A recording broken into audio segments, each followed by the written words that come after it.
The street was already broken before anyone realized it. A low mechanical hum slid between the houses just after 3:14 a.m. Not loud enough to wake the neighborhood, but wrong enough that it didn't belong. According to investigators, the first vehicle never turned on its headlights. By 3:26 a.m., the entire block had been sealed. No sirens. No shouting. Just doors opening in sequence. What emerged later indicated this wasn't a search. It was a retrieval. Inside a 3-story residence that had hosted charity fundraisers and legal clinics for more than 10 years, agents moved past framed awards and family photographs without slowing down. They weren't cataloging lifestyle. They were following measurements. Basement wall. Depth inconsistency of nearly 18 inches. Airflow where none should exist. Records suggest the false panel gave way in under 30 seconds. Behind it was not storage, not panic, not surprise. It was infrastructure. Lighting already on. Ventilation active. A reinforced floor rated to support several thousand pounds of rolling weight. Sources familiar with the inquiry say the tunnel didn't feel abandoned. It felt maintained. And as agents descended roughly 15 feet underground, something else became clear. This wasn't about contraband alone, because whatever had been built here assumed one thing with confidence: that no one was ever supposed to look down. The first inventory took longer than the entry, not because there was chaos, but because everything was arranged. According to investigators, the tunnel extended just under a quarter mile, running beneath 5 separate residential parcels that had never been flagged for subsidence or utility work. The walls were sealed, reinforced, marked with discrete color codes every 50 feet. This wasn't excavation, it was engineering. What emerged later indicated the space had been used within the last 72 hours. Air circulation was active, temperature regulated within a 2-degree range. No dust, no standing water. Halfway through the passage, agents encountered the first cache. Vacuum-sealed bricks stacked with military precision, not dumped. Logged. Nearby, waterproof cases lined the wall. Inside them, bundled currency, labeled by date and weight. Not totals, just increments. Most ranging between $250,000 and $400,000.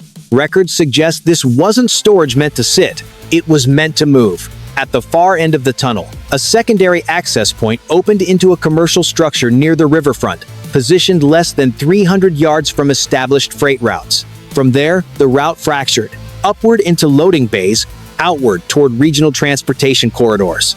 But the most consequential discovery wasn't physical. It was informational. Hidden behind a false rack, agents recovered 6 encrypted drives and 2 compact server units still warm to the touch. Alongside them, a handwritten ledger, leather-bound, sparse. Names were absent. So were locations. Instead, there were symbols, dates, weights often measured in hundreds of kilograms, and a recurring authorization mark, a simple identifier that appeared again and again: Architect 7. Sources familiar with the inquiry say no one in the room spoke when they saw it, because identifiers like that don't belong to couriers. They belong to planners. And for the first time that morning, the operation shifted.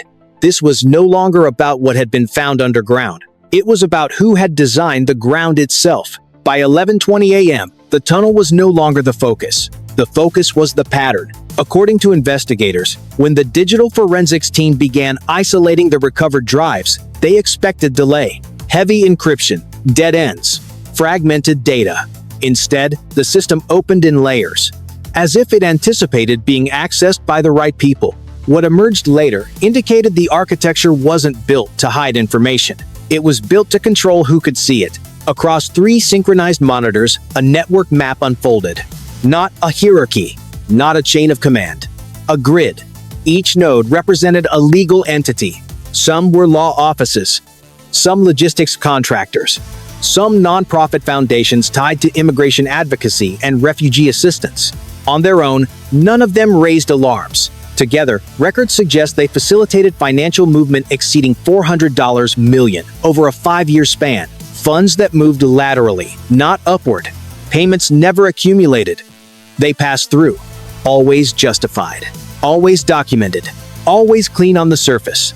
At the center of the authorization keys, one name appeared repeatedly. Not as an owner. Not as a director. but as a legal signatory. Sources familiar with the inquiry say the room went quiet when analysts recognized it, because the individual wasn't unknown. They had argued cases in federal court, appeared on local panels, advised community organizations on compliance and rights. What investigators began to understand was that this network didn't rely on intimidation or secrecy alone. It relied on legitimacy. Every shipment had a legal explanation before it had a route. Every delay had a motion prepared in advance. Every arrest had counsel assigned before it happened. This wasn't a criminal operation hiding inside the law. It was the law, used as infrastructure. And the tunnel, it turned out, wasn't the foundation. It was just the lowest visible layer. By early afternoon, containment became the priority. Not arrests. Not announcements. Containment. According to investigators, once the financial grid was understood, the risk profile changed immediately. Any visible action at a single node could trigger withdrawals elsewhere within minutes. Accounts could empty. Facilities could go dark. People could disappear without crossing a single border. So, the response stayed surgical. What emerged later indicated the first secondary targets weren't homes or offices. They were permissions. Building permits approved in under 48 hours. Zoning variances that skipped standard review windows by 3 to 6 weeks. Inspection reports filed without physical visits, some stamped within 9 minutes of submission. Teams began moving across the metro quietly, not with warrants raised high, but with clipboards, access logs, and compliance checklists. A dental clinic closed early for emergency maintenance. A lakeside storage facility was locked down under a temporary safety order. A food distributor rerouted 6 refrigerated trucks that never reached their listed destinations. Each location appeared ordinary. Each one concealed a seam. Records suggest that beneath a professional office less than 2 miles from the original residence, agents located a secondary access point. Shorter than the primary tunnel, approximately 420 feet, but newer. Reinforced. Recently serviced. In another district, a loading bay wall opened into a vertical shaft engineered to align precisely with a freight elevator schedule that operated every 90 minutes. No improvisation. No redundancy. Sources familiar with the inquiry describe a system that assumed time was on its side, that inspections could be delayed, that questions could be managed, that silence was sustainable. But silence only works when everyone agrees to keep it. As the afternoon progressed, quiet detentions began. Not dramatic, not public. Logistics coordinators, compliance officers, administrative staff who never touched cargo, but moved numbers instead. By 6 p.m., investigators had detained 23 individuals across 7 locations, each tied to a different segment of the operational chain. No one person had the full picture, but their portions overlapped. And in those overlaps, investigators began to see the scale. Records suggest the network wasn't moving sporadic shipments. It was facilitating regular throughput, often exceeding 1,000 kilograms per week without triggering a single automated alert. This wasn't a ring. It was a replacement. A parallel structure designed to move goods, money, and people through the city without relying on visibility at all. And once that realization set in, the question changed. Not how much had already moved, but how long the city had been operating alongside something it never voted for. By late afternoon, the margin for error narrowed to minutes. According to investigators, once 30% of the network's nodes were contained, the remaining segments began to react. Not violently. Predictably. Encrypted channels went quiet in staggered intervals, first 6, then 12, then 21. Transfers stalled mid-route. Schedules adjusted themselves without instruction, compressing delivery windows from days to hours. That's when analysts noticed the shift. The system wasn't collapsing. It was rebalancing. What emerged later indicated a contingency layer had been built into the architecture, one designed to activate only if the central coordinator was compromised. Authority redistributed across 4 parallel pathways. Routes shortened. Exposure reduced by nearly 60%. A clean retreat. Sources familiar with the inquiry say this was the most unsettling moment of the operation, because it suggested the architect never believed the network was untouchable. They believed it was replaceable. At a secured facility, investigators isolated a final dataset pulled from a dormant partition that had not been accessed in over 18 months. No transactions, no routes, just correspondence. Draft motions prepared months in advance. Appeals never filed. Legal arguments written for cases that hadn't happened yet, each time stamped, indexed, and cross-referenced to contingency triggers elsewhere in the system. Records suggest every document anticipated a failure at another point in the grid. If a route closed, an explanation already existed. If a facility shut down, compliance language was prepared. If a person vanished, paperwork followed within 24 hours. This wasn't defense. It was rehearsal. At the center of these contingencies was a single directive repeated across 17 separate files.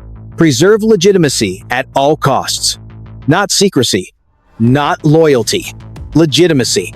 Because legitimacy doesn't draw attention, it absorbs it. According to investigators, that insight reframed the entire operation. The tunnels weren't the innovation. The servers weren't the leverage. The real weapon was process. A machine designed to survive exposure by appearing compliant, cooperative, temporary. As evening approached, one senior analyst reviewed the containment map, now showing 49 secured nodes and 9 still unresolved, and asked the question no one wanted to answer out loud. If this system could withdraw so cleanly, how many others were still operating the same way? Because the most dangerous structures aren't the ones that resist. They're the ones that know exactly how to step back into the shadows and wait. By nightfall, the rooms were quiet again. Monitors dimmed one by one. Maps powered down. Phones stopped ringing. According to investigators, there was no single moment of victory. No announcement. No line crossed where the system simply ended. It just receded. What emerged later indicated the central figure had anticipated this outcome. Not arrest, not exposure, but interruption. The recovered files didn't argue innocence. They argued continuity.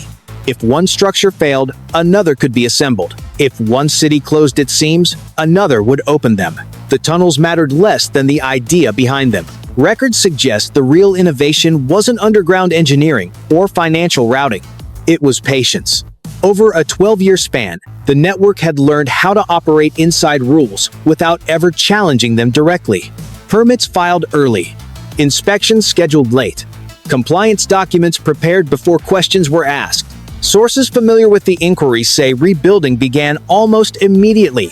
Not the network, but trust. More than 180 permits were flagged for review. Inspection protocols were rewritten across 9 departments. Blind zones were removed one by one, some of which had existed for over a decade. But the question lingered, not about how this system formed, but how long it had functioned, because no one was looking for it. Because power doesn't always arrive loudly. Sometimes it drafts documents. Sometimes it schedules inspections. Sometimes it smiles in courtrooms and speaks the language of reform. And sometimes it builds quietly beneath a city that never thinks to look down. If this story unsettled you, it wasn't because of what was found. It was because of what almost wasn't. Because the only thing that ever stops systems like this is the refusal to accept that silence means safety.